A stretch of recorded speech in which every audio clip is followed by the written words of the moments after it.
बिस्मिल्लाहिर्रहमानिर्रहीम। Dear aspirants, Punjab public service commission lecturer computer science, अस्सलाम वालेकुम वरहमतुल्लाहि वबरकातुहू। ऑपरेटिंग सिस्टम के 2 सेशंस हो चुके हैं और आज के सेशन में बड़े इंपॉर्टेंट 2 टॉपिक्स हैं जो कि हम डिस्कस करने जा रहे हैं। उनमें से एक डेडलॉक है और डेडलॉक डिटेक्शन प्रिवेंशन और उसके अलावा मेमोरी मैनेजमेंट के हवाले से टॉपिक्स हैं जिनमें काफ़ी हेल्दी क्वेश्चंस बन सकते हैं, चांसेस होते हैं। ओके, तो इसमें हम स्टार्ट करते हैं डेडलॉक के साथ। तो इसको डेफिनेटली, जैसा कि हमारा पहले से रहा है सिस्टम, हम इसको थोड़ा सा गो थ्रू करेंगे इन स्पीड। तो डेडलॉक एक ऐसी सिचुएशन होती है जिसमें रिसोर्सेज कम होते हैं, प्रोसेसेस ने वो रिसोर्सेज को होल्ड किया होता है और ना तो वो रिसोर्सेज छोड़ रहे होते हैं और बल्कि अगले नेक्स्ट रिसोर्सेज को वो एक्वायर भी करना चाह रहे होते हैं। बिल्कुल सेम सिचुएशन है जैसे एक रोड, अगर रोड के ऊपर गाड़ियां हैं और रोड एक रिसोर्स है, ठीक है जी, और गाड़ियां आमने सामने आके खड़ी हो गई हैं। फ़र्ज़ करें ऐसा तंग रोड है जहाँ पे सिर्फ 2 गाड़ियों के इकट्ठा गुजरने का तो सवाल पैदा नहीं होता, तो 2 गाड़ियां आमने सामने आ गई हैं, ठीक है जी, और दोनों में से कोई गाड़ी भी रोड से ज़रा थोड़ा सा नीचे गाड़ी उतारने पे तैयार नहीं है और दोनों कह रहे हैं जी तुम पीछे करो या तुम साइड पे करो। तो सेम सिचुएशन यहाँ पे आ जाती है विच इज़ कॉल्ड डेडलॉक। लेकिन यहाँ पे जो टेक्निकली अगर हम देखें तो जैसे पहले ये डायग्राम आप एक देख लें, ये R1 जो है रिसोर्स है, R फॉर रिसोर्स, ये R1 रिसोर्स P1 प्रोसेस ने होल्ड किया हुआ है और P1 को रिसोर्स R2 चाहिए। फिर R2 रिसोर्स P2 ने होल्ड किया है, कब्ज़ा किया हुआ है P2 ने, और P2 को R3 रिसोर्स चाहिए अपनी एग्जीक्यूशन मुकम्मल करने के लिए, और R3 रिसोर्स P3 ने होल्ड किया हुआ है लेकिन P3 को अपनी एग्जीक्यूशन मुकम्मल करने के लिए R1 रिसोर्स चाहिए। तो जैसे मैंने आपको ट्रैफिक की एग्जांपल दी गाड़ियों की, कुछ वहाँ पर भी ऐसा हो रहा होता है, दूसरे ने जो रिसोर्स होल्ड किया है वो रिसोर्स इस बंदे को चाहिए, वो रास्ता इस बंदे को चाहिए ताकि ये गुजर सके, लेकिन कोई भी प्रोसेस, कोई भी बंदा रास्ता छोड़ने पे आमादा नहीं है। तो ये डेडलॉक सिचुएशन बन जाती है। अब यहाँ पे टेक्निकली अगर हम बात करें, क्वेश्चन इसके बारे में भी आ सकता है, इम्पॉर्टेंट है कि रिसोर्स डेडलॉक की कुछ कंडीशंस हैं, उन कंडीशंस के बगैर डेडलॉक एग्जिस्ट नहीं कर सकता। वो हमारे पास 4 कंडीशन हैं, तो वो कंडीशन डिस्कस कर लें, फिर डेडलॉक और स्टारवेशन की भी मैं बात करूँगा। चूँकि अब मैं बात कर चुका हूँ कंडीशंस की, तो पहले मैं कंडीशंस आपके साथ शेयर कर लेता हूँ और उसके बाद फिर मैं स्टारवेशन पे आऊँगा। तो कंडीशन हमारे पास 4 हैं, एक म्यूचुअल एक्सक्लूजन है, होल्ड एंड वेट है, नो प्रीम्पशन है और सर्कुलर वेट है। म्यूचुअल एक्सक्लूजन से मुराद ये है कि अगर अगर एक रिसोर्स हमारे पास अवेलेबल है तो एक प्रोसेस से ज़्यादा कोई और प्रोसेस इस रिसोर्स को कैप्चर करने की बल्कि एक्वायर करने की भी कोशिश ना करे। जब ये रिसोर्स, ये वाला प्रोसेस इस एक रिसोर्स को यूज़ कर ले तब किसी और की रिक्वेस्ट आए। होल्ड एंड वेट, अदरवाइज़ ऐसा तो नहीं होता, प्रीवियस डायग्राम में भी आपने देखा कि ऐसा नहीं हो रहा, वो एक ने होल्ड किया हुआ, दूसरा उसको डिमांड कर रहा है, दूसरा उसको पकड़ने की, उसको हासिल करने की कोशिश कर रहा है। होल्ड एंड वेट में क्या होता है कि एक रिसोर्स कैप्चर किया हुआ है और दूसरा दूसरे रिसोर्स की वो उसको वेट कर रहे हैं कि वो मुझे मिल जाए। नो प्रीम्पशन में ये होता है कि रिसोर्स वेकेंट कोई नहीं कर रहा, प्रीम्प्ट नहीं कर रहा। जैसे लास्ट लेक्चर में, लास्ट सेशन में हमने देखा था, जो स्केजुलिंग एल्गोरिदम्स थे वहाँ पे राउंड रोबिन आपने देखा, वहाँ पे जो है वो शॉर्टेस्ट जॉब फर्स्ट देखा आपने और shortest remaining time first algorithm देखे। वहाँ पे प्रीम्प्ट हो रहा था सीपीयू। प्रीम्प्ट से क्या मुराद है कि अगर कोई प्रायोरिटी वाला दूसरा हायर प्रायोरिटी वाला अगर प्रोसेस आता था तो प्रीवियस प्रोसेस से वो रिसोर्स छीन लिया जाता था। तो यहाँ पे छीनने वाला कॉन्सेप्ट भी नहीं है, प्रीम्पशन नहीं हो रही, उससे रिसोर्स लिया नहीं जा रहा। और फिर सर्कुलर वेट, जैसे हमने देखा कि R1 P1 के पास है और P1 R2 को डिमांड कर रहा है, R2 P2 के पास है और P2 R3 को, एंड सो ऑन। तो ये 4 कंडीशन साइमल्टेनियसली जब पाई जाएं तो तब हमारे पास डेडलॉक बनता है, ठीक है जी। अब डेडलॉक के मुकाबले में हमने प्रीवियस सेशन में एक स्टारवेशन देखा था। स्टारवेशन क्या था, डिस्कस हमने किया था कि जो लो प्रायोरिटी प्रोसेसेस हैं वो सीपीयू उनको एग्जीक्यूट कर ही नहीं रहा था और उसका सलूशन भी हमने देखा था कि as time gets passed, time गुजरता जाता है, एजिंग होती है, तो उस रिसोर्स को भी जो कि स्टारवेशन का शिकार है, उस रिसोर्स को भी उसकी प्रायोरिटी बढ़ती जाएगी और उसको भी सीपीयू जो है वो मिल जाएगा। लेकिन डेडलॉक और स्टारवेशन डिफरेंट हैं। स्टारवेशन में बाकी प्रोसेसिंग तो हो रही होती है, लेकिन एक स्पेसिफिक जो प्रोसेस है वो रुका होता है। डेडलॉक में ऐसा नहीं होता, डेडलॉक में सारे प्रोसेसेस रुक जाते हैं। थोड़ा सा इसको हम कंपेयर कर लेते हैं। Deadlock is a situation where no process got blocked and no process proceeds. Blocking भी नहीं होती और प्रोसीडिंग भी नहीं हो रही, काम आगे भी नहीं चल रहा होता। और स्टारवेशन क्या है? Starvation is a situation where the low priority process get blocked and the high priority process proceed. अब लो प्रोसेस वो ब्लॉक हो चुका हुआ है और हाई प्रायोरिटी वाले चलते जा रहे हैं, उनकी प्रोसेसिंग हो रही है। Deadlock is an infinite waiting, hold किए हुए रिसोर्सेज और वो गुच्छा बना हुआ है। Starvation is a long waiting, कैसे हमने कहा था कि एजिंग आएगी तो जो लो प्रायोरिटी वाले प्रोसेसेस हैं वो एजिंग के साथ उनकी प्रायोरिटी बढ़ती चली जाएगी, तो उनको बहरहाल सीपीयू मिल जाएगा। फिर every deadlock is always starvation but every starvation is not a deadlock, ये भी एक इसका डिफरेंस है। The requested resource is blocked by the other process, जबकि स्टारवेशन में ऐसा नहीं होता। रिसोर्स तो सर्विसेज दे रहा है लेकिन ये खुद प्रोसेस की ही प्रायोरिटी कम है।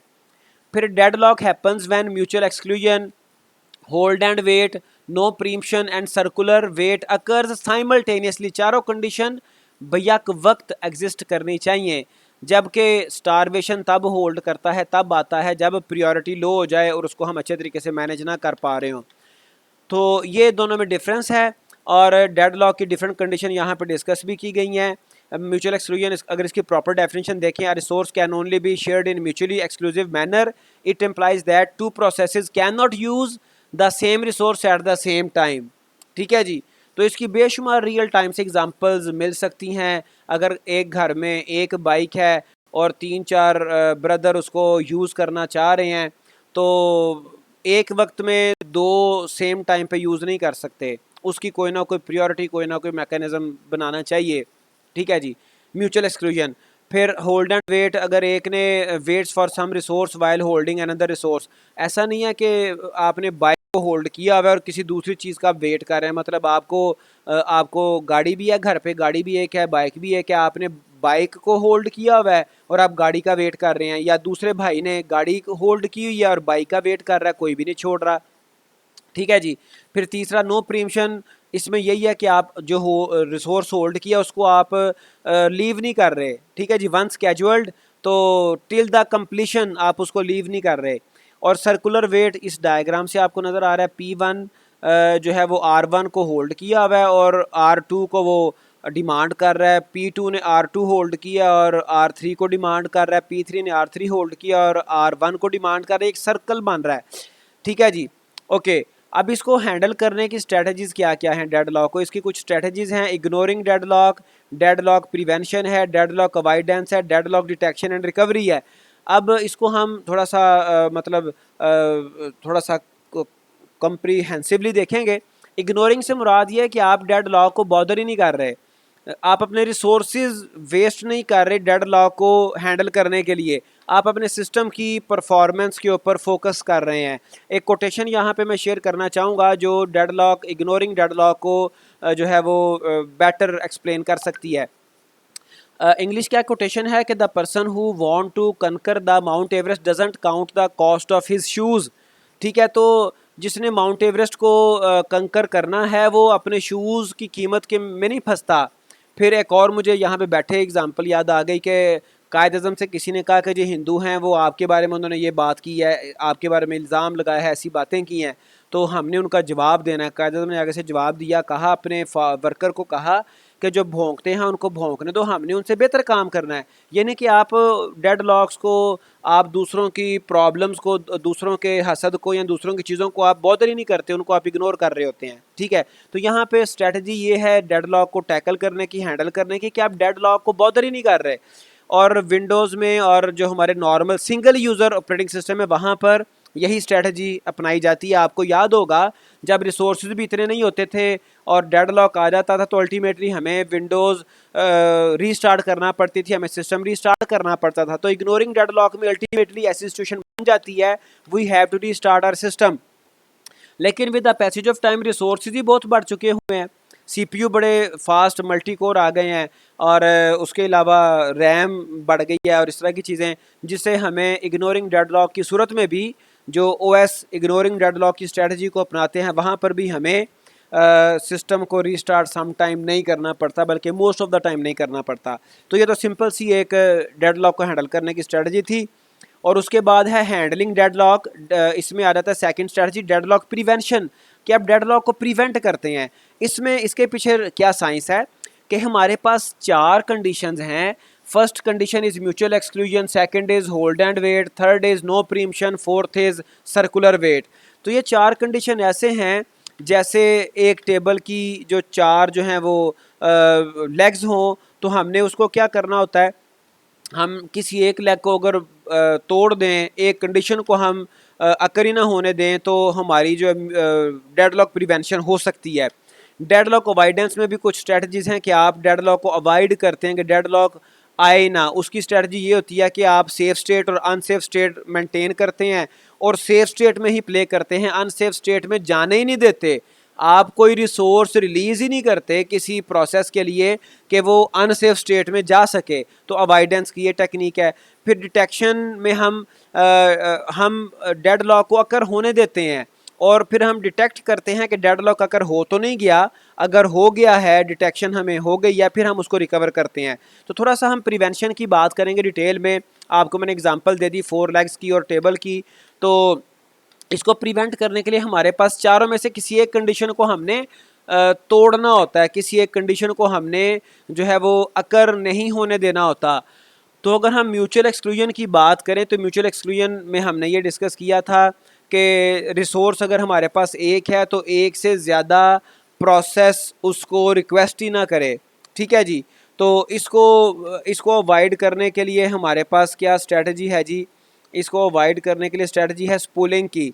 स्पूलिंग में क्या करते हैं, जैसे प्रिंटर में क्या होता है जी, हमारे पास डिफरेंट जो जॉब्स हैं आ जाती हैं। हमारे पास अगर शेयर्ड प्रिंटर है तो, या इवन अगर सिंगल कंप्यूटर के साथ भी लिंक्ड प्रिंटर है, तो हम मल्टीपल जॉब्स सबमिट कर देते हैं। तो स्पूलिंग क्या कर रहा होता है कि वो जो पहले जॉब सबमिट हुई है उस जॉब का data as soon as the data is collected, तो वो उस जॉब को प्रोसेस कर देता है, प्रिंटिंग कर देता है।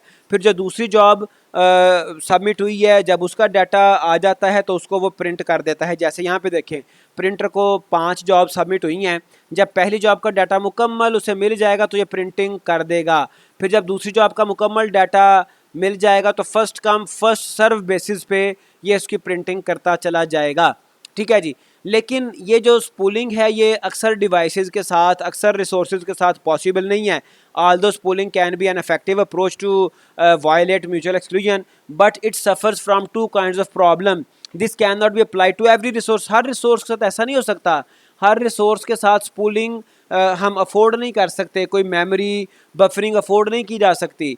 फिर after some point of time there may arise a race condition, race condition आ जाएगी, वो एक स्टारवेशन कंडीशन आ जाएगी, चीज़ें एक दूसरे के ऊपर डिपेंड कर रही हैं। वो प्रॉब्लम्स, रेस कंडीशन भी ओएस में एक कंडीशन है जहाँ पे जो है वो हमारे पास रॉन्ग इंटरप्रिटेशन शुरू हो जाती है। तो उसकी वजह से हम स्पूलिंग को यूज़ नहीं कर सकते म्यूचुअल एक्सक्लूजन के लिए। तो इसको हम इसलिए हम म्यूचुअल एक्सक्लूजन को ब्रेक नहीं कर सकते, इस लेग को हम नहीं ब्रेक कर सकते। और उसके बाद आ जाती है कंडीशन होल्ड एंड वेट। तो होल्ड एंड वेट क्या है कि जी रिसोर्स एक पकड़ा हुआ है और दूसरे रिसोर्स को वेट किया जा रहा है। इसको ब्रेक करने की जो हमारे पास मैकेनिज़्म था, हमें क्या करना पड़ेगा, deadlock occurs because there can be more than one process which are holding one resource. However, we have to find out some mechanism by which a process either doesn't hold any resource or doesn't wait. या तो वो hold ही ना करे या फिर वो wait ना करे। ठीक है जी। तो this means a process must be assigned all the necessary resources before the execution start. जो भी उसके रिसोर्सेज रिक्वायर्ड हैं वो एग्जीक्यूशन शुरू होने से पहले उसको असाइन कर दिए जाएं, तो इसके भी बड़े प्रॉब्लम्स हैं। पहली बात तो ये कि हम किसी भी प्रोसेस के बारे में ये असेसमेंट करना है कि उसको कौन कौन से रिसोर्सेज चाहिए इन एडवांस, ये पॉसिबल नहीं है। और अगर हम असेस कर भी लें तो उसने रिसोर्स होल्ड किए हुए हैं, ज़ाहिरी बात है वो फिर होल्ड करेगा प्रोसेस रिसोर्सेज, तो उसमें फिर स्टारवेशन और कई एक प्रॉब्लम्स आएंगे। ठीक है जी, ये कंडीशन बता दी, या तो वो होल्ड ही ना करे या फिर वो वेट ना करे। होल्ड एंड वेट में ऐसा हम करते हैं, लेकिन शुरू पे इसको इम्प्लीमेंट करना बड़ा मुश्किल है। इनिशियली प्रोसेसेस के रिक्वायर्ड रिसोर्सेज हम असेस नहीं कर सकते और फिर उनको हम होल्ड नहीं करवा सकते। दोनों सिचुएशंस में इसको इम्प्लीमेंट करना प्रैक्टिकली पॉसिबल नहीं है। ठीक है जी, ईच ऑफ द इंस्ट्रक्शन में demand multiple resources at the multiple time. The problem with the approach is practically not possible as resources can't be declared in advance। Advance में हम declare नहीं कर सकते। इसकी एग्जांपल आप समझ सकते हैं, if you are going for some trip और यू आर गोइंग समवेयर, तो आप सोचते हैं कि जी मैंने जाना है, मैं अपने सारे जो एक्सपेक्टेड जो मेरी ज़रूरियात हैं, प्रॉब्लम्स आ सकती हैं, उनके मैं सलूशन इकट्ठे करके जाऊँ, बैग पैक एक अपना बना के लेके जाऊँ, लेकिन रन टाइम पे आपको कोई ऐसी प्रॉब्लम आ जाती है जिसका आपने सोचा भी नहीं होता। The same case is here. ठीक है जी, पॉसिबिलिटी ऑफ गेटिंग स्टार्विंग आ जाती है, चूँकि होल्ड रिसोर्सेज तो होल्ड करने पड़ेंगे अगर एडवांस में हमने असेस कर भी लिया। ठीक है जी, starved will be increased due to fact that some process may hold a resource for a very long time. ठीक है जी, तो इसलिए होल्ड एंड वेट को भी अवॉइड करना, इससे प्रिवेंट करना पॉसिबल नहीं है। तो उसके बाद no preemption deadlock arises due to fact that preemption नहीं हो रही, रिसोर्स पकड़ा है उसको छोड़ नहीं रहे। तो आप अगर किसी एक रिसोर्स को छुड़वाएंगे तो उसमें भी प्रॉब्लम है। This is not good approach at all, since if we take a resource away which is being used by the process, then all the work which it has done till now can become inconsistent। वो null and void हो जाएगा, उसने जितना काम किया था वो सारा ज़ीरो हो जाएगा। तो ये अच्छी अप्रोच नहीं है। ठीक है जी, तो इस सेंस में नो प्रीम्पशन भी। Consider a printer is being used by any process, तो अगर वो उसका डाटा ज़्यादा था, आप उससे प्रीम्प्ट कर लेते हैं किसी जॉब से प्रिंटर, तो उसको दोबारा से सारा डाटा जो है वो उसकी स्पूलिंग करनी पड़ेगी, बफरिंग करनी पड़ेगी। तो ये भी अच्छी अप्रोच नहीं है। फिर सर्कुलर वेट एक इसमें कंडीशन थी। सर्कुलर वेट को आप कैसे अवॉइड करते हो? सर्कुलर वेट को ऐसे अवॉइड किया जा सकता है कि आप जो रिसोर्सेज हैं वहाँ पे एक प्रियोरिटी असाइन कर दें। प्रियोरिटी असाइन करने का मतलब ये है, if you have one resource और उस एक रिसोर्स को एक प्रोसेस ने होल्ड कर लिया है, अब दूसरा कोई प्रोसेस उसको रिक्वेस्ट नहीं करे, रिक्वेस्ट ही ना कर सके। अगर 10 रिसोर्सेज हैं, आपके पास कोई स्पेसिफिक टाइप के 10 इंस्टेंसेस हैं, 10 रिसोर्सेज हैं और 10 प्रोसेसेस, डिफरेंट प्रोसेस ने उन 10 रिसोर्सेज को होल्ड किया है, अब इसकी प्रियोरिटी लो है। ठीक है जी, कोई नया रिसोर्स इसको रिक्वेस्ट नहीं कर सकता अनटिल अनलेस इसकी प्रियोरिटी हायर ना हो जाए, मतलब कुछ रिसोर्स रिलीज ना हो जाए। ठीक है जी, a process can't request for a lesser priority resource, this ensures that not a single process can request a resource which is being utilized by some other process and no cycle will be formed। ठीक है जी, तो ये ऐसी हमारे पास condition है prevention में circular wait की, जिसको हम जो है वो ब्रेक कर सकते हैं। among all the methods violating circular weight is the only approach that can be implemented practically। इसको प्रैक्टिकली इम्प्लीमेंट किया जा सकता है कि हम अपने रिसोर्सेज के साथ एक प्रियोरिटी का कॉन्सेप्ट इंट्रोड्यूस कर दें। ठीक है, जब उसकी प्रियोरिटी लो हो जाए उस वक्त उस रिसोर्स को कोई दूसरा प्रोसेस रिक्वेस्ट नहीं कर सकता, जिससे हम अपने डेडलॉक की जो 4 कंडीशंस थी जो कि साइमल्टेनियसली एग्जिस्ट करनी चाहिए, उनमें से एक को हम तोड़ लेते हैं, जिससे हमारा डेडलॉक बच जाता है। ठीक है जी, तो ये चारों कंडीशंस में से एक हम तोड़ सकते हैं, विच इज़ सर्कुलर वेट। तो ये डेडलॉक प्रिवेंशन का मैकेनिज़्म, डेडलॉक हैंडल करने का मैकेनिज़्म, डेडलॉक प्रिवेंशन में सर्कुलर वेट हम टैकल कर सकते हैं। ठीक है जी, यहाँ तक मैं थोड़ा सा आपको रिवाइज करता हूँ, सम अप करता हूँ कि डेडलॉक को हैंडल करने की हमारे पास 4 अप्रोचेस थी।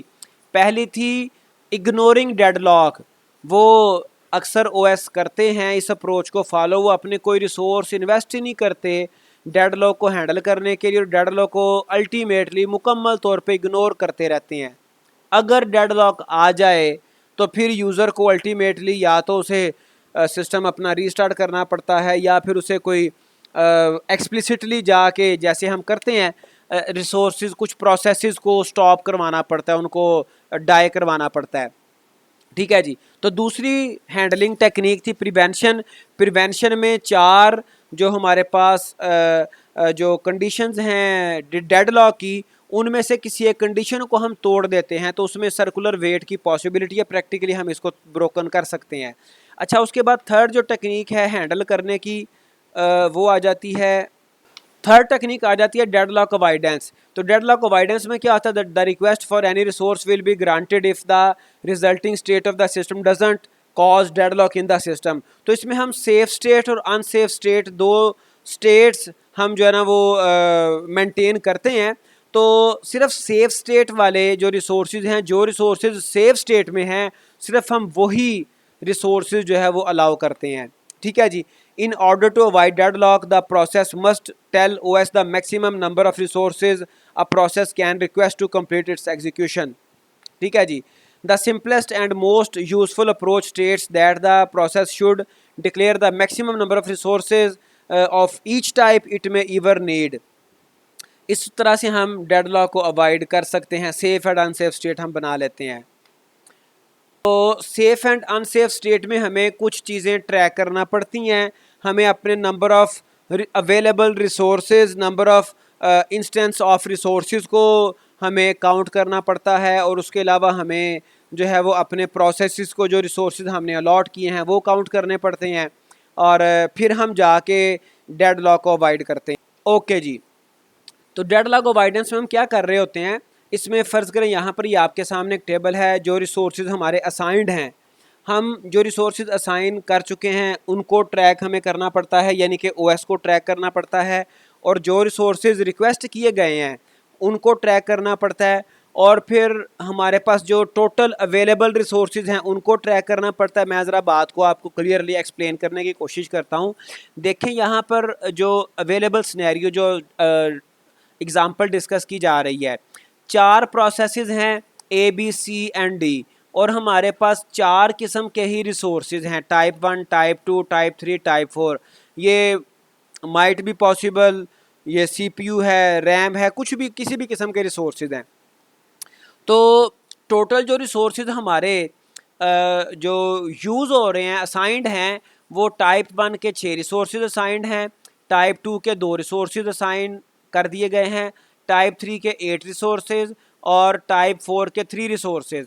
अब ज़रा ये हमारे पास ट्रैकिंग कौन कौन सी होनी है इसको देखिएगा। ये वाले रिसोर्सेज P वेक्टर के साथ जो रेफ़र किए गए हैं, ये रिसोर्सेज असाइन हो चुके हैं 6 to 8 3 टाइप 1, ये टाइप के हिसाब से इनको एक स्पेसिफिक ऑर्डर में लिखा गया है। 6 to 8 3 ये रिसोर्सेज हमारे टाइप 1, टाइप 2, टाइप 3, टाइप 4 ये असाइन हो चुके हुए हैं। ठीक है जी। और उसके बाद जो हमारे पास टोटल सिस्टम में अवेलेबल रिसोर्सेज हैं, एग्जिस्टिंग रिसोर्सेज हैं, वो टाइप 1 के 7 रिसोर्सेज अवेलेबल हैं, टाइप 2 के 6 अवेलेबल हैं, टाइप 3 के 8 रिसोर्सेज अवेलेबल हैं, टाइप 4 के 4 रिसोर्सेज अवेलेबल हैं।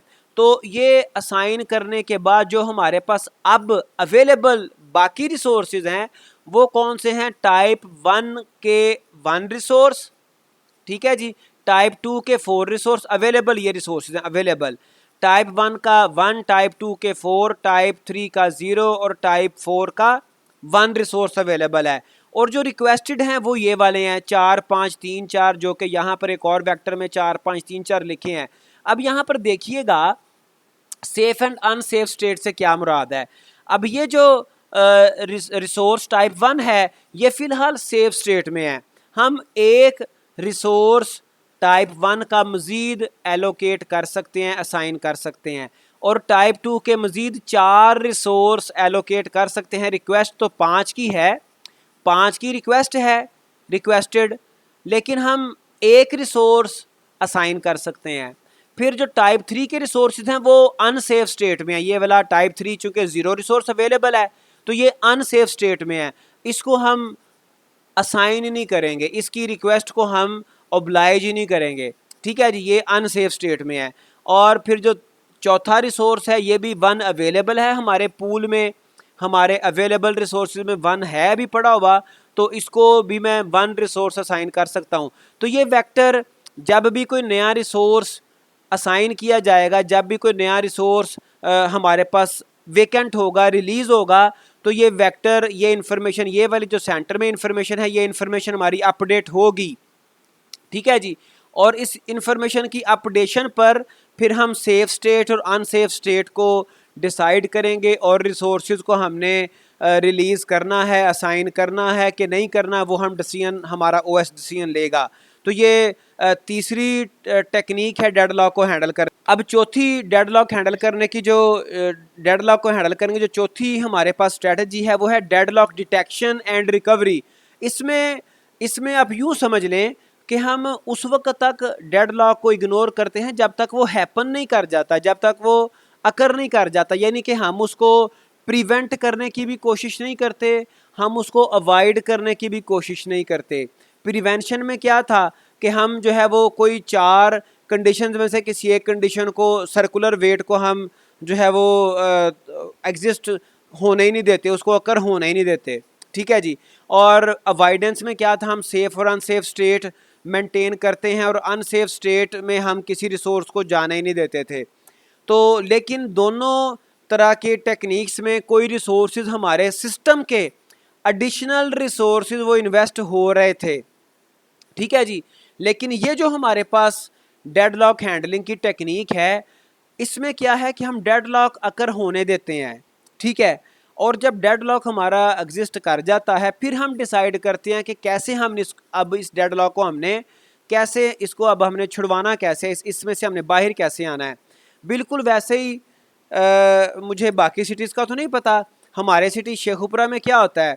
शेखुपुरा में जो मेन रश एरिया है, जो मोस्टली बत्ती चौक, वहाँ पे अगर तो ट्रैफिक वार्डन खड़ा हो जाए ना, तो वो क्या करता है जी, वो वहाँ पे ट्रैफिक डेडलॉक बन जाता है। वो जनाब ब्लॉकिंग आ जाती है, या फिर कम से कम लंबा चौड़ा वेट करना पड़ता है। ठीक है।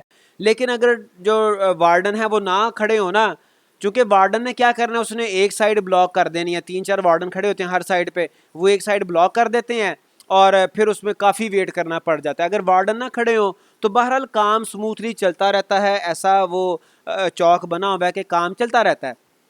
ठीक है। तो यहाँ पर कुछ ऐसा ही होता है, उस वक्त तक छेड़खानी की नहीं जाती जब तक डेडलॉक अकर ना कर जाए। मतलब यहाँ पर भी अगर वार्डन हो तो उस वक्त तक वो ट्रैफिक को चलते रहने दें जब तक कहीं पर ट्रैफिक फंस ना जाए, जब फंसे वहाँ पे आके उसको इशू को रिजॉल्व कर दें।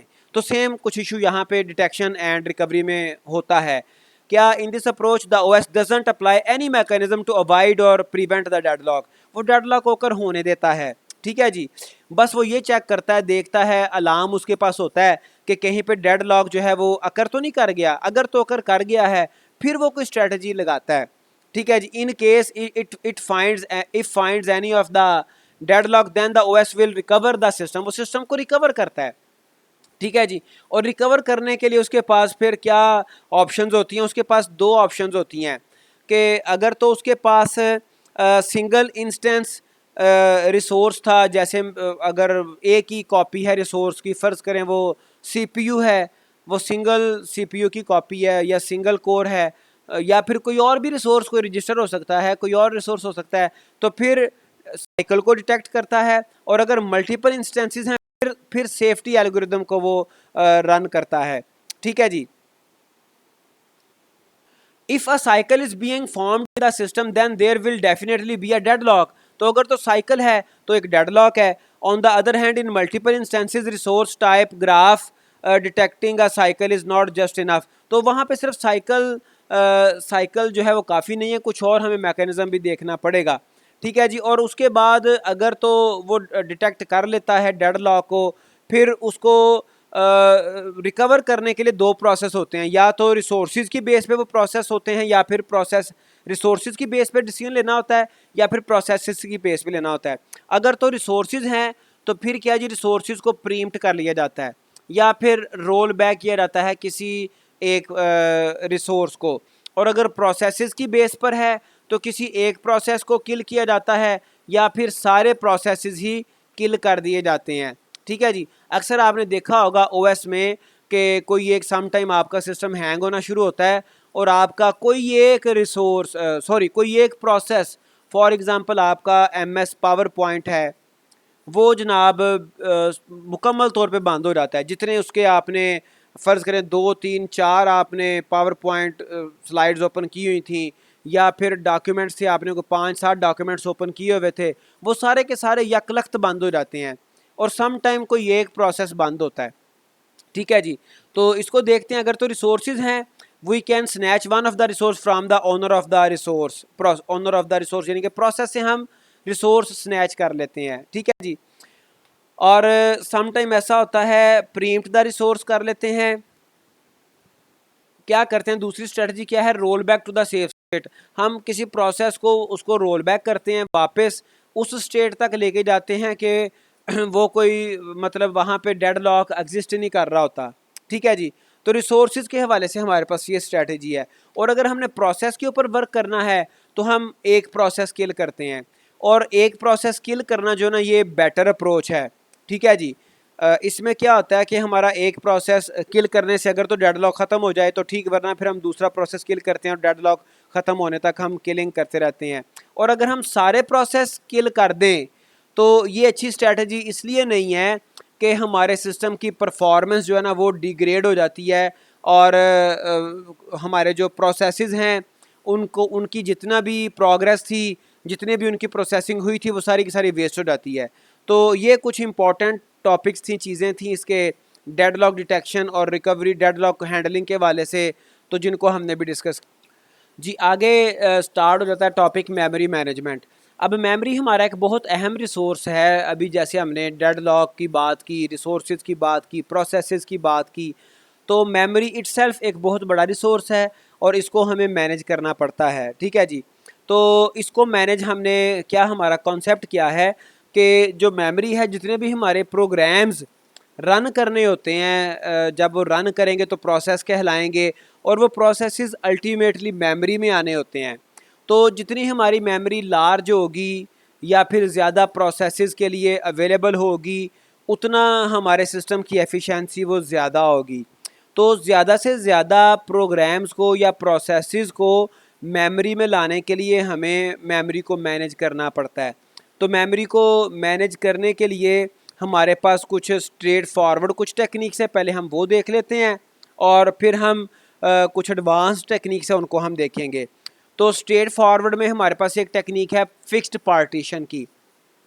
हम अपनी मेमोरी को एक फिक्स्ड पार्टीशन में डिवाइड कर लेते हैं, और वो जो पार्टीशन है वो उसकी जो पार्टीशन का साइज़ है वो हम इतना का रखते हैं कि हमारे जो अवेलेबल प्रोसेसेस हैं वो उसमें फ़िट आ जाएं। फ़िट ऐसे आएँ कि हमारी पार्टीशन का साइज़ बहुत बड़ा भी ना हो और तकरीबन इतना का हो कि सारे प्रोसेस उसमें ना आ जाएं। तो इसको हम देखते हैं फिक्स पार्टीशन में क्या होता है। In this technique the main memory is divided into partition of equal और डिफरेंट साइजेज।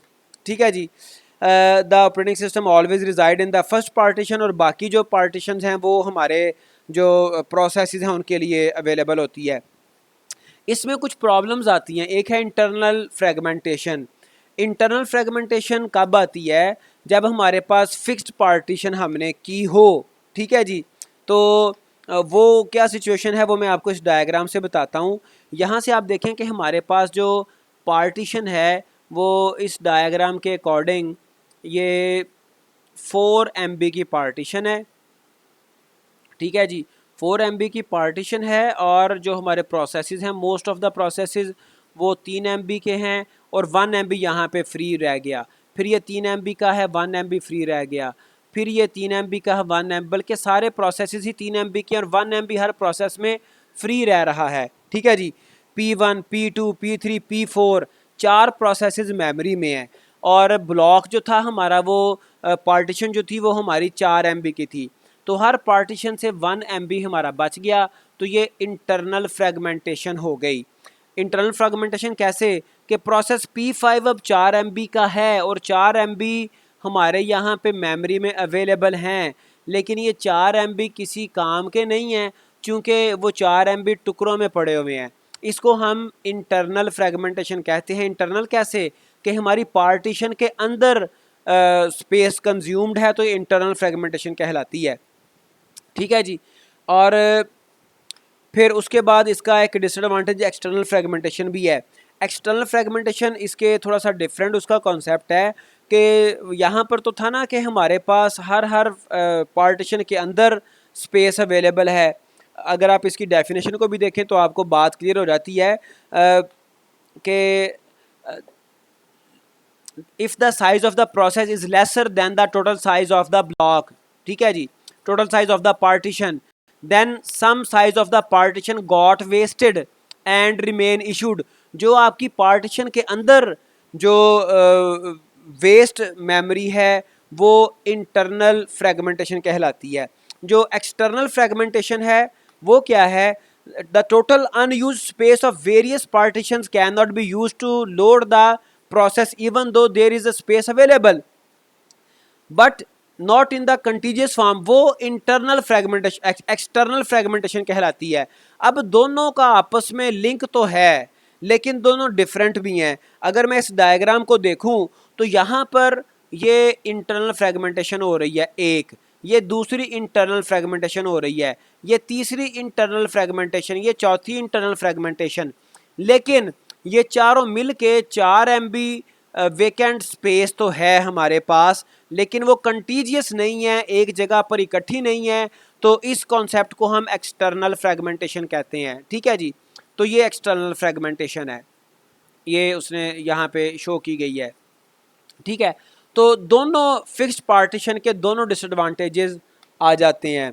फिर तीसरी है limitation on the size of the process. अगर हम फिक्स्ड पार्टीशन करें तो हमारे पास फ़र्ज़ करें अगर स्ट्रेट फॉरवर्ड मैं कोई कैलकुलेशन करता हूँ, 100 MB की हमारी रैम है अज्यूम करते हैं, और हमने फ़िक्स्ड पार्टीशन की है 10 MB की, तो यहाँ पे या फ़िक्स्ड पार्टीशन हमने की है 5 MB की, तो हमारे पास जो मैक्सिमम नंबर ऑफ़ प्रोसेसेस इस रैम के अंदर मेमोरी के अंदर आ सकते हैं दैट इज़ 20 से ज़्यादा नंबर ऑफ़ प्रोसेसेस मेमोरी में आ ही नहीं सकते।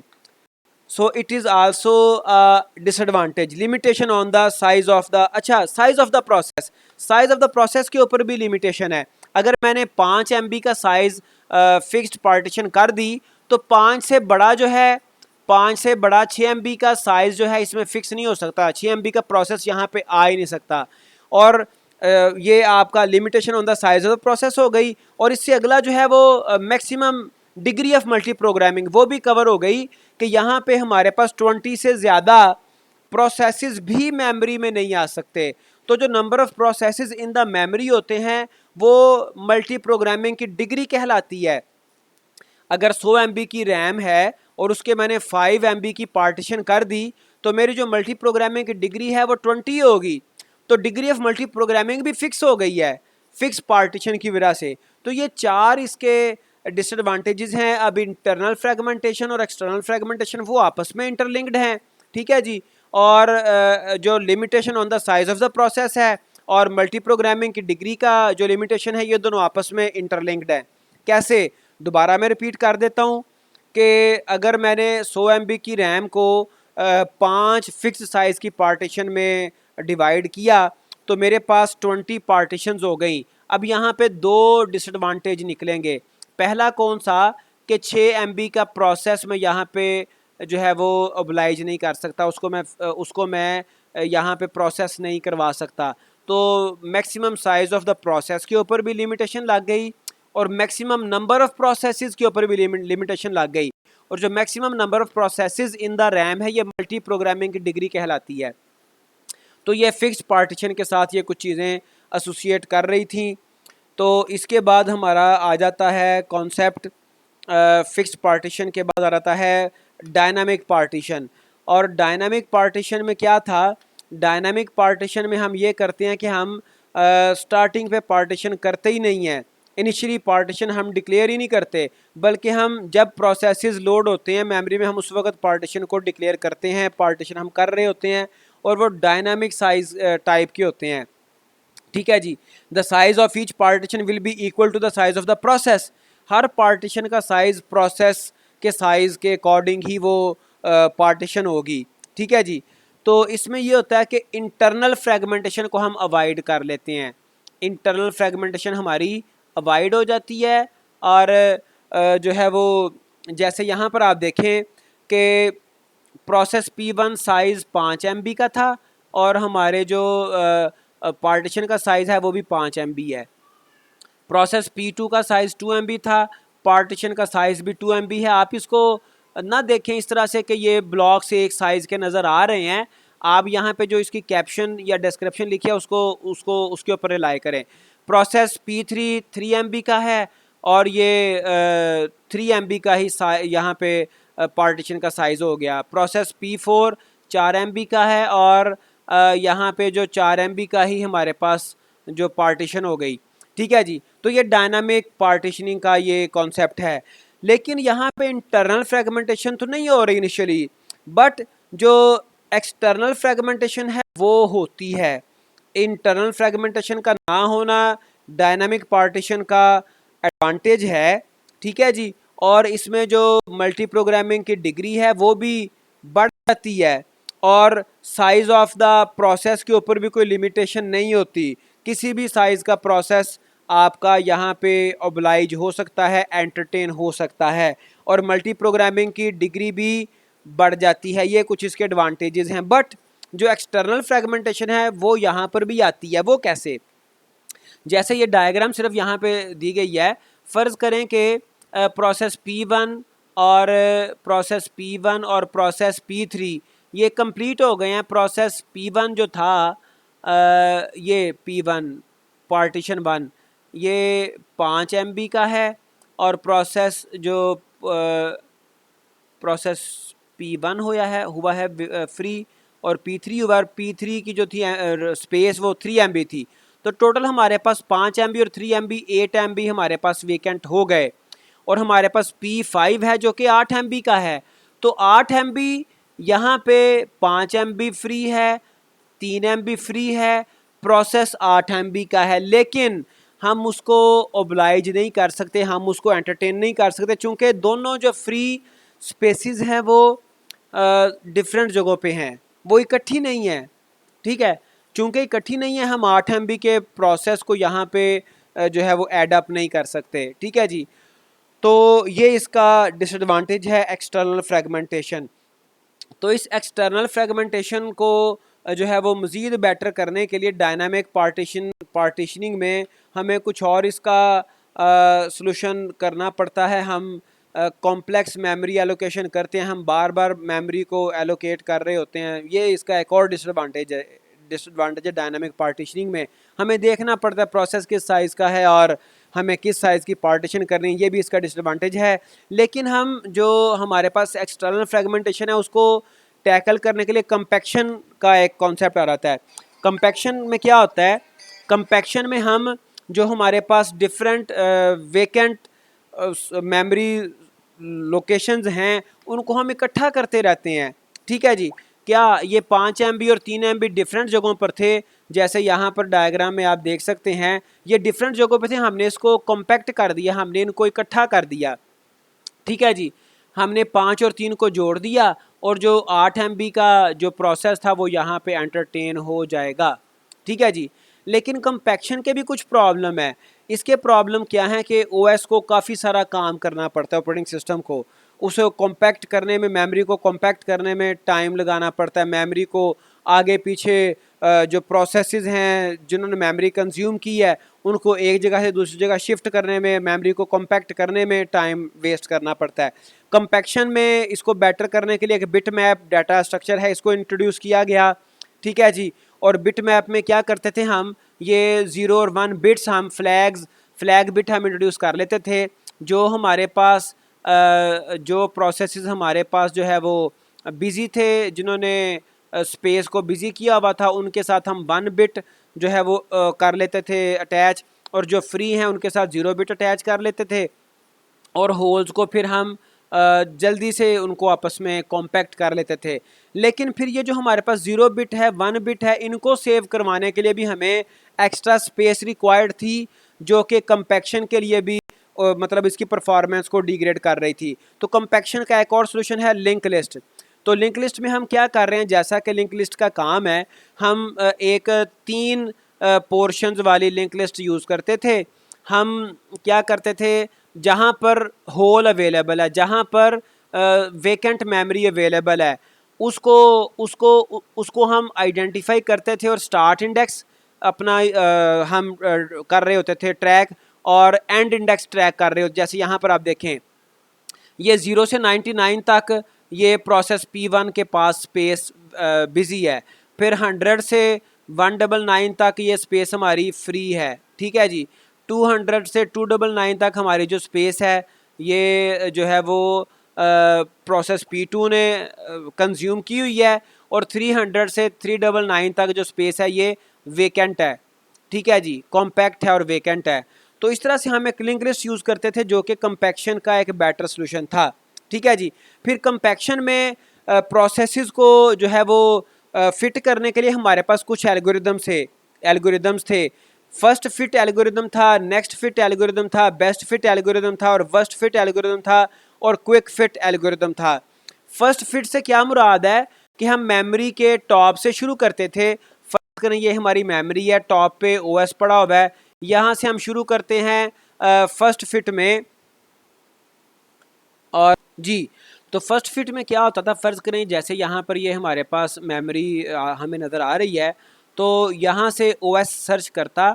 ज़ाहिरी बात है ये वाला पोर्शन तो किसी को भी असाइन नहीं होना, ये वाला रिसोर्स तो किसी प्रोसेस को असाइन नहीं होना। अब यहाँ पे जो उसे पहला मतलब मिलती स्पेस अवेलेबल और वो फिट भी होती, ठीक है, तो वो स्पेस को यूज़ कर लेता था, कोई बहुत बड़े ब्लॉक को नहीं लेता था। जो अवेलेबल ब्लॉक होता और वो रीज़नेबल होता उसको वो यूज़ कर लेता। तो जो नेक्स्ट फिट है इसमें क्या होता कि जहाँ पर कंट्रोल लास्ट टाइम है उससे आगे सर्चिंग शुरू करता था, वापस ज़ीरो से सर्च स्टार्ट नहीं करता था।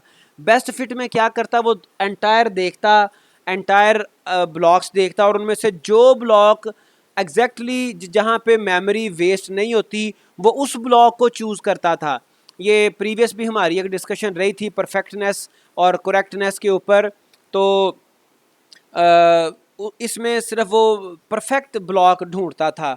और वर्स्ट फिट में क्या होता था, जो इसके नाम से जाहिर है, जो ब्लॉक जहाँ पे काफ़ी सारी इंटरनल फ्रेगमेंटेशन आनी होती थी वो ब्लॉक चूज़ करता था। ये तो वैसे ही हमें नज़र आ रहा है कि इतनी अच्छी स्ट्रेटजी नहीं है। और क्विक फिट जो पहला मिले, जैसे ग्रीडी अप्रोच थी, ये वो करता था, ब्रूट फोर्स की तरह से करता था, ये भी इतनी बेटर नहीं है।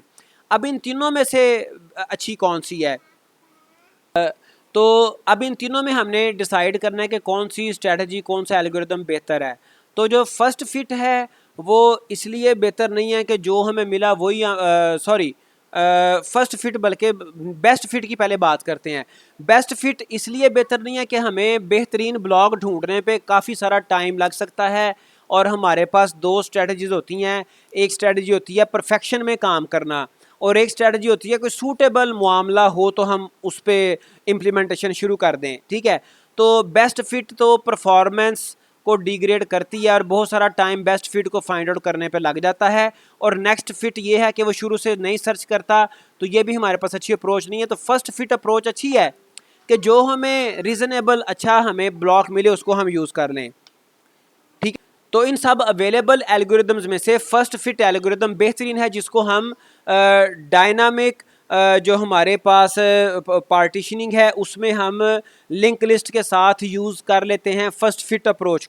The first fit algorithm is the best algorithm among all because it takes less time compare to the other algorithms. It produces bigger holes that can be used to load other processes later on.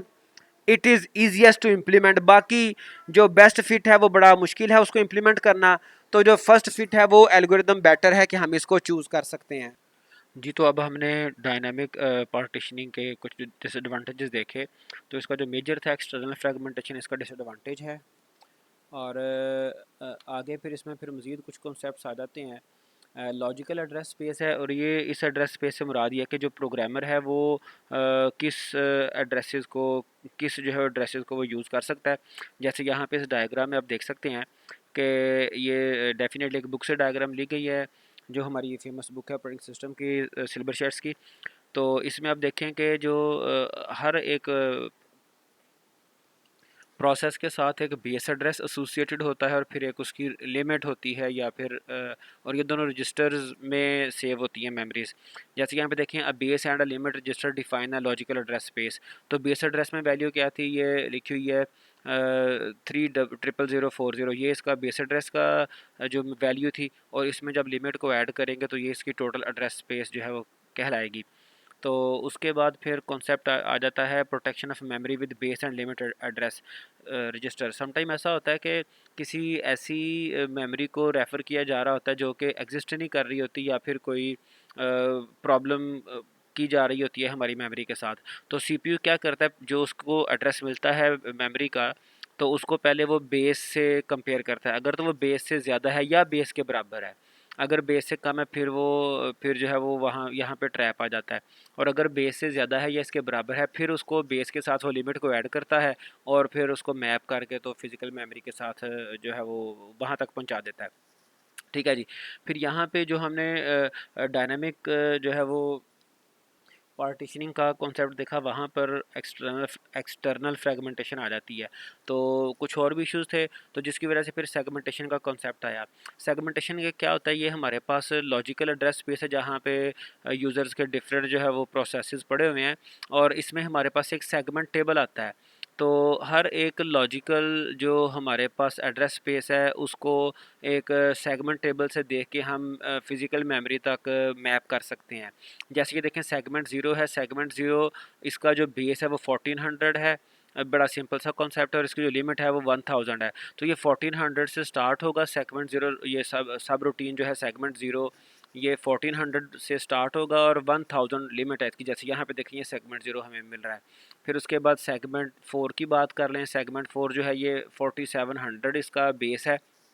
तो आप देख सकते हैं ये 4700 और इसकी जो limit है वो 1000 है।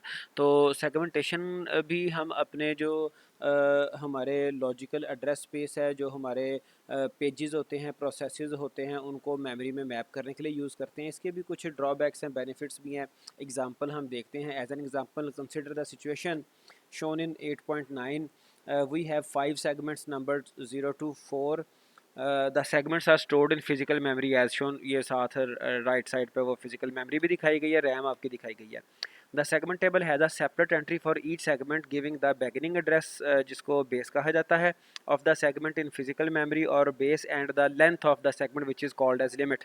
ठीक है जी।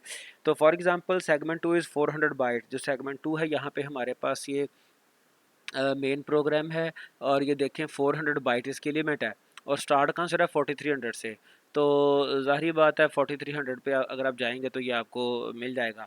और thus a reference to byte 53 of segment two is mapped on to location 4300 base register base address है, और बेस के अंदर जो आपने जिस बाइट पे जाना है वो उसको आप बेस में ऐड करोगे तो आप एक्चुअली एग्जैक्टली 53rd बाइट पे चले जाओगे लॉजिकल एड्रेस के हिसाब से।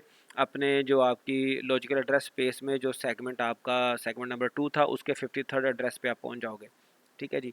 तो इसी तरह से reference to segment three byte 852। अब अगर हम देखें सेगमेंट थ्री कहाँ से इसकी बेस क्या है, सेगमेंट थ्री की जो बेस है 3200 है। ठीक है जी।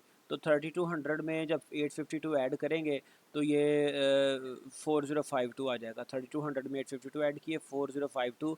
तो अगर आप देखें तो कि यहाँ पे आ जाके ये हमारा वो बाइट बनेगा। Okay. A reference to byte 1222 of segment zero. अब सेगमेंट ज़ीरो है, जैसे कि देखें सेगमेंट ज़ीरो है और ये स्टार्ट कहाँ से रहा, बेस इसकी 1400 है, और 1222 बाइट, तो इसकी जो लिमिट है वो ही 1000 है। तो 1222 पे ये जा ही नहीं सकता। ठीक है जी। Would result in a trap to the operating system as this segment is only 1000 bytes long. इसकी लिमिट ही 1000 है, इसकी जो लेंथ है वही 1000 बाइट्स है। तो 1222 बाइट पे अगर जाने की कोशिश करेगा, ऐसे किसी वो आर्बिट्रेरी लोकेशन को एक्सेस करने की कोशिश करेगा definitely which is out of the range, तो वहाँ पे ट्रैप आ जाएगा। ओके, फिर आगे कॉन्सेप्ट आ रहा है पेजिंग का। पेजिंग का भी सिंपल सा कॉन्सेप्ट है कि इसमें जो हमारे प्रोसेसेस हैं उनको पेजेस में डिवाइड किया गया होता है, और जो मेन मेमोरी है उसको फ्रेम्स में डिवाइड किया गया होता है, और एक पेज एक फ्रेम में फिट हो जाता है, और फ्रेम साइज़ और पेज साइज़ इक्वल होता है। ठीक है जी। तो इसका बेनिफिट ये है कि जो कंटीजियस मेमोरी लोकेशंस पे आपके पेजेस आएँ, अगर ना भी आएँ तो ये भी पॉसिबल है। Pages of the process are brought into the main memory only when they are required. फिर ये भी इसका बेनिफिट है कि पेजेस उस वक्त हम लेके आते हैं मेमोरी में जब वो उनकी ज़रूरत हो, अदरवाइज़ वो सेकेंडरी मेमोरी पे स्टोरेज उनकी रहती है, वहाँ पे रिज़ाइड करते हैं। इसको डिमांड पेजिंग भी कहा जाता है। ठीक है जी। तो जैसे यहाँ पर देखें, ये 2 MB का कोई हमारे पास ऑपरेटिंग था ये प्रोसेस। तो ये 1 MB डिफरेंट नॉन कंटीजियस जगहों पे ये स्टोर कर दिया, और ये डायनामिक पार्टीशनिंग के जो डिसएडवांटेजेस थे उनके बेस पर ये पेजिंग और सेगमेंटेशन का कॉन्सेप्ट एग्जिस्ट करता है। ओके जी।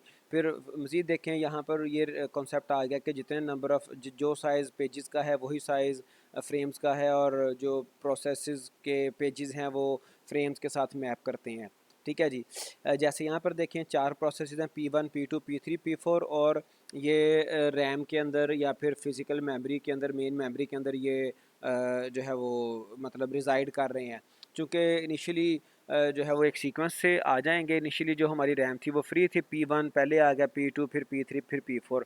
अब होता क्या है कि हमारे पास P1 और 3 रिज़ाइड कर रहे हैं रैम में, लेकिन P2 और P4 ये जो है वो इनकी प्रोसेसिंग मुकम्मल हो जाती है और ये मेमोरी से अपनी स्पेस वेकेंट कर देते हैं। तो हमारे पास ये जो एरिया है, ये वाला एरिया हमारा वेकेंट हो जाता है। और उसके बाद क्या कॉन्सेप्ट है कि जी हमारे पास एक और नया प्रोसेस आता है मेमोरी में, और उसका साइज़ है 8 बाइट। तो पहले ये नॉन कंटीजियस जगहों पे हमारे जो पेजेस थे वो नॉन कंटीजियस फ्रेम्स में स्टोर नहीं होते थे, अब ये नॉन कंटीजियस फ्रेम्स में भी स्टोर हो सकते हैं। ये इसका पेजिंग का बेनिफिट है। ओके। तो अब इसमें बेसिक मेथड क्या है, इसमें हार्डवेयर सपोर्ट भी चाहिए होती है। Every address generated by the CPU is divided into 2 parts, a page number and a page offset. तो इसमें मेमोरी मैनेजमेंट यूनिट जो है वो वर्क रोल प्ले कर रहा होता है, और इसमें जो है वो पेज टेबल एक एग्जिस्ट कर रहा होता है। तो सीपीयू के पास जो लॉजिकल एड्रेस होता है वो इस लॉजिकल एड्रेस में एक पेज नंबर होता है और एक होता है ऑफसेट। तो इस पेज नंबर की बेस पर ये पेज टेबल में से इसका जो है वो फिज़िकल एड्रेस का रेफरेंस फाइंड आउट करता है। ठीक है जी। और ये जो ऑफसेट है वो उस ऑफसेट को इसमें रेफरेंस में ऐड करता है और एग्जैक्टली फ़िज़िकल मेमोरी की लोकेशन पे पहुंच जाता है। तकरीबन सेम कॉन्सेप्ट है सेगमेंटेशन की तरह से। The page number is used as an index into page table. तो पेज नंबर को एज एन इंडेक्स हम यूज़ करते हैं पेज टेबल के ज़रिए से। The page table contains the base address physical memory का मिल जाता है, और base address is combined with the page offset to define the physical memory. तो उसको जब ऑफसेट के साथ ऐड किया जाता है तो एग्जैक्टली हम उस मेमोरी लोकेशन पे पहुंच जाते हैं।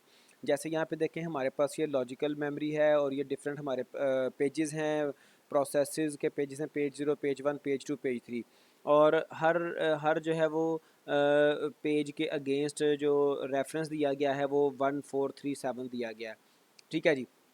और फिर ये जो हमारे पेजेस हैं वो 1 और 3 और 4 और 7 इंडिसेस पे पड़े हुए हैं फ़िज़िकल मेमोरी की लोकेशंस पर। तो ये इसमें और यहाँ पे फिर पेज साइज़ का कॉन्सेप्ट आ जाता है। The page size like the frame size is defined by the hardware. ठीक है जी। ये अब 32 बिट सिस्टम की बात की जा रही है, और इसको 2 की पावर्स में लिखा जाता है। ये 512 बाइट्स और 1 जीबी के दरमियान, चूँकि 32 बिट सिस्टम में हम मैक्सिमम क्या करते हैं 2 पावर 32, और वो तकरीबन 1 जीबी या उससे ज़्यादा बहरहाल बन जाता है। तो 2 पर 30 जीबी बन जाएगा। जैसे यहाँ पे आप देखें 2 पर 30 अगर करेंगे तो 1 जीबी बनेगा टोटल स्पेस।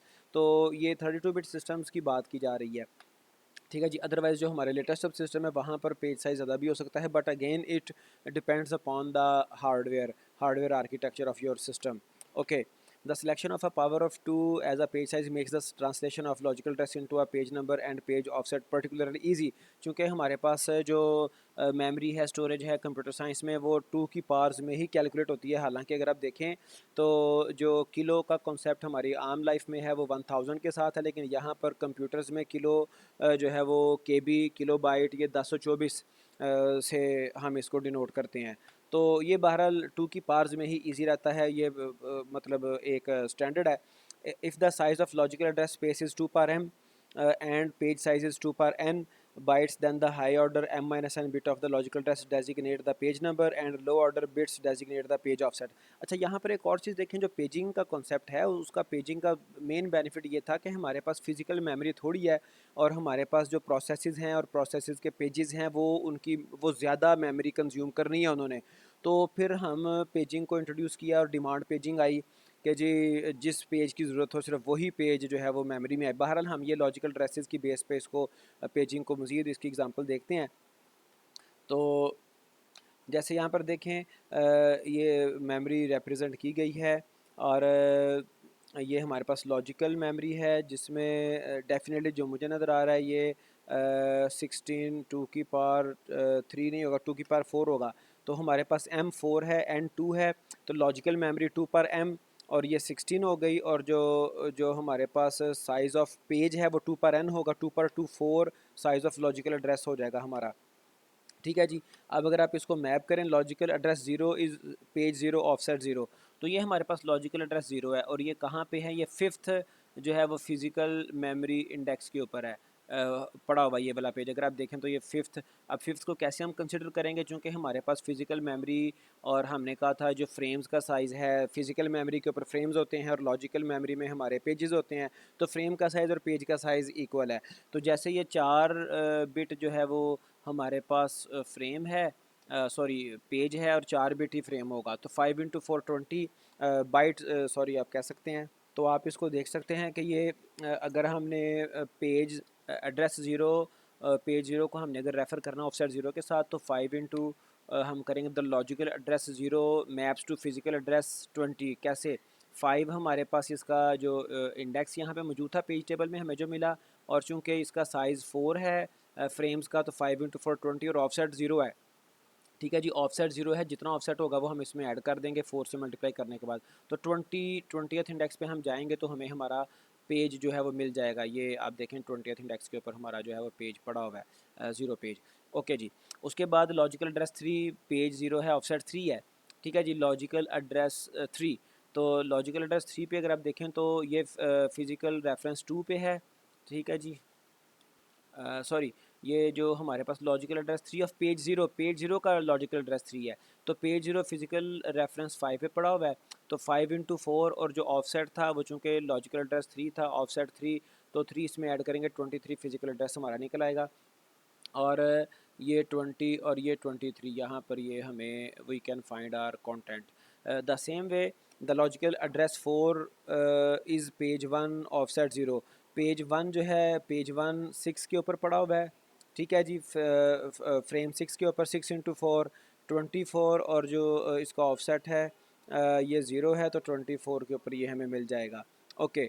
तो इसी तरह से हम इसको फिर logical address 13 maps to physical address. Logical address जो है वो 13, ये यहाँ पर हमें ऑफसेट 1 नज़र आ रहा है, क्योंकि ये 12 से तो पेज स्टार्ट हो रहा है ना, तो 13 से मुराद दिया कि ऑफसेट 1। तो ये हमारे पास जो अगर आप देखें 0 1 2 3, तो 3 पड़ा हुआ है 2 के ऊपर, तो 2 into 4 8, 8 plus 1 offset 9, 9th address के ऊपर हमें हमारा कंटेंट मिल जाएगा।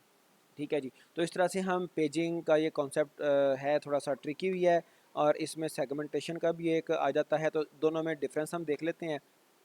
पेजिंग भी नॉन कंटीजियस मेमोरी एलोकेट करने के लिए है, सेगमेंटेशन का भी सेम पर्पज़ है। Paging divides programme into fix size pages, segmentation divide programme into variable size segments. तो इसमें बस ये को फ़र्क है कि यहाँ पर जो प्रोग्राम को फिक्स साइज पेजेस में बनाया जाता है और सेगमेंटेशन में वेरिएबल साइज जो है वो सेगमेंट्स बनते हैं, और उधर पेजेस का वर्ड नहीं आता, उधर सेगमेंट्स का वर्ड आता है। ये ओएस बेस चल रही होती है पेजिंग, और जो सेगमेंटेशन है कंपाइलर की रिस्पॉन्सिबिलिटी है। Paging is faster than segmentation, segmentation is slower. Paging is closer to operating system, ये यूज़र के क्लोज़र है चूँकि ये कंपाइलर बेस्ड है। और it suffers from internal fragmentation, और सेगमेंटेशन जो है ये एक्सटर्नल फ्रेगमेंटेशन सफ़र करती है। ठीक है जी। Logical address is divided into page number and page offset, वहाँ पर जो है वो सेगमेंट नंबर और सेगमेंट ऑफसेट होता है, तो मैपिंग का तरीकाकार तकरीबन सेम है दोनों का। Page table is use to maintain the page information, वहाँ पे सेगमेंट टेबल आ जाता है। और page table entry has the frame number and some flag bits, जैसे हमने फ्रेम नंबर देखा था और कुछ उसमें कुछ और बिट्स भी थी, तो जबकि सेगमेंटेशन में हमारे पास segment table entry has the base address and the limit of the जो है वो आपका सेगमेंट। तो ये पेजिंग और सेगमेंटेशन में डिफरेंस था। अब यहाँ पे फिर डिमांड पेजिंग का कॉन्सेप्ट मैंने आपको बता दिया कि जो पेज रिक्वायर्ड है सिर्फ वही पेज हमारा फ्रेम के अंदर आएगा, ठीक है जी, और सिर्फ उसी को हम लोड करेंगे ताकि हमारी ज़्यादा प्रोसेसेस कम मेमोरी में जो है वो एंटरटेन हो सकें। तो जब हमारे पास कोई पेज डिमांड किया गया और वो पेज मेमोरी में मौजूद नहीं है तो उसको हम पेज फॉल्ट या पेज मिस कहते हैं। तो इस पेज फॉल्ट को टैकल करने के लिए हमारे पास कई एक पेज रिप्लेसमेंट एल्गोरिदम है, ठीक है जी, और डिफरेंट हर एक अपना अपना एक मतलब वे टू वर्क है। उसमें से एक ऑप्टिमल पेज रिप्लेसमेंट एल्गोरिदम है जो कि ये डिटरमिन करता है कि कौन सा पेज फ्यूचर में लॉन्ग टाइम तक, लंबे अर्से तक इस्तेमाल नहीं होना, ठीक है जी। तो जिस तरह से हमारे रियल लाइफ में होता है कि हम सोचते हैं कि यार इस बंदे से मुझे काम नहीं पड़ना, मुझे इससे क्या जो है वो कोई इंटरेक्ट करने की ज़रूरत है, लेकिन हो सकता है कि वो हमें जल्दी ही काम पड़ जाए। तो बहरहाल इस तरह की चीज़ों को हम इंसान भी रियल लाइफ में डिटरमिन नहीं कर सकते, और ओएस के पॉसिबिलिटी भी नहीं है कि फ्यूचर में कौन सा पेज ज़रूरत पड़ना है, कौन सा नहीं पड़ना। अब ये तो डिपेंड करता है जो है वो यूज़र के ऊपर भी। यूज़र जो मर्ज़ी प्रोसेस जो है वो चला ले, रन कर ले, तो उससे मतलब पेजेस की जो रिक्वायरमेंट है वो चेंज हो जाएगी, ठीक है जी। तो ये बड़ा एक आइडियलिस्टिक सा एल्गोरिदम था, तो प्रैक्टिकली ये पॉसिबल नहीं है ऑप्टिमल पेज रिप्लेसमेंट एल्गोरिदम। फिर उसके बाद आता है least recent used page replacement. ये बिल्कुल उसके ऑप्टिमल के अपोजिट है, जिसमें जो लंबा अरसा जिस पेज को हो गया हुआ है यूज़ किए हुए, हम उसको जो है वो रिमूव कर देते हैं, रिप्लेस कर देते हैं उसको, ठीक है जी। This algorithm is just opposite of the optimal page replacement. In this we look at the past instead of the starting at future. तो हम पास्ट को देखना तो आसान है ना, कौन सा पेज लंबे अरसे से यूज़ नहीं हुआ, लीस्ट रिसेंट यूज्ड, ठीक है जी। फिर इसके बाद आता है first in first out algorithm. इसमें क्यू मेंटेन की जाती है, जो पहले आता है वो पहले रिमूव हो जाता है, यानी कि जो पहले आया था वो पहले रिमूव हो जाएगा, और हम इस चीज़ को बॉदर नहीं करते कि वो अब ज़रूरी है, उसकी ज़रूरत पड़नी है नहीं पड़नी। जो पहले आया वो पहले चला जाएगा। इसमें क्यू एक मेंटेन होती है। पास्ट पेपर 2017 में इसका क्वेश्चन भी आया था, तो उसमें क्या था जी, a process refers to 5 pages ABCDE in the order ABCD ABEABCDE. If the page replacement algorithm is FIFO, the number of page transfers with an empty internal store of 3 frames is। तो अगर हम इसको answer करें तो ये इसके कुछ answers थे, और हमने कहा था first in first out. First in first out का कॉन्सेप्ट ये था कि जो पहले आता है पहले वो जो है वो उसकी बारी आ जाती है, वो निकल जाता है हमारे क्यू से, ठीक है जी। तो इसमें हम क्यों यूज़ करते हैं, हमारे पास ये पेजेस की उनकी जो है वो सीक्वेंस था, तो ये हमारे पास क्यू है, और क्यू का जो है वो बिहेवियर आपको पता है, फर्स्ट इन फर्स्ट आउट। तो ये इन और ये आउट, हम वो ऊपर एन क्यू हो रहा है, नीचे डी क्यू हो रहा है। तो चूंकि पहला जो पेज है ए, ये अभी रैम में मौजूद नहीं है, और उसने कहा था ये स्टार्ट पे उसने हमें कहा है कि empty internal store of 3 frames. हमारे पास जो है वो एम्प्टी स्टोर है, फ्रेम कोई भी रैम में मौजूद नहीं है, ठीक है जी। तो जब पहला पेज डिमांड किया गया ए पेज, तो वो रैम में नहीं था, तो पेज फॉल्ट आया। तो पेज फॉल्ट हमारा 1 हो गया। हमने page fault, total page fault ही हमने काउंट करना है कि टोटल पेज फॉल्ट कितना है, या पेज ट्रांसफ़र्स कितने होंगे। तो पहला पेज आया तो पेज फॉल्ट या पेज मिस 1 था, और टोटल पेज ट्रांसफ़र 1 हो गया। फिर दूसरा पेज भी रैम में नहीं था, तो ये फर्स्ट इन फर्स्ट आउट के रूल के तहत ए डाउनवर्ड चला गया और बी ऊपर आ गया। फिर सी भी नहीं था, 3 पेज फॉल्ट हो गए। फिर उसके बाद डी था, ए रिमूव हो गया, डी आ गया, फिर ए आ गया, फिर बी आ गया, फिर ई आ गया। अब देखें, अब जब ए की अब यहाँ तक 7 पेज मिस हो चुके हुए थे, 7 पेज जो है वो रैम में आए। अब जो है वो पेज आना है, नेक्स्ट पेज है सीक्वेंस में ए, ठीक है जी। अब ए ऑलरेडी रैम के फ्रेम में मौजूद है, तो ये पेज रैम में ऑलरेडी मौजूद है, इसलिए हमारा जो पेज काउंट है वो नहीं बढ़ेगा। पेज रिप्लेसमेंट में जो अपना पेज फॉल्ट है वो नहीं आएगा, ठीक है जी। तो ए पेज रैम में मौजूद था, इसलिए पेज फॉल्ट नहीं बढ़ा। फिर बी भी मौजूद है, फिर पेज फॉल्ट नहीं बढ़ा। फिर सी नहीं है, तो सबसे जो पहले आया था ए वो रिमूव हो जाएगा, और सी पे इसमें हमारे फ्रेम में आ जाएगा। फिर डी है, डी से भी पेज काउंट, पेज फॉल्ट बढ़ेगा, और अल्टीमेटली एंड पे ई है। ई भी रैम में फ्रेम में मौजूद है, तो हमारा जो आंसर है इस क्वेश्चन का 9 है। तो ये हमने बड़े कंसाइज वे में, कम्प्रीहेंसिव वे में जो मेमोरी मैनेजमेंट है और डेडलॉक, उसको आज देखा। तो ये उम्मीद है कि अब जो ओएस के इंपॉर्टेंट टॉपिक्स थे, टॉपिक्स तो डेप्थ इसमें बेशुमार है, लेकिन इंपॉर्टेंट टॉपिक्स हमारे कवर हो गए हैं, उम्मीद है। तो wish you good luck for all of you कि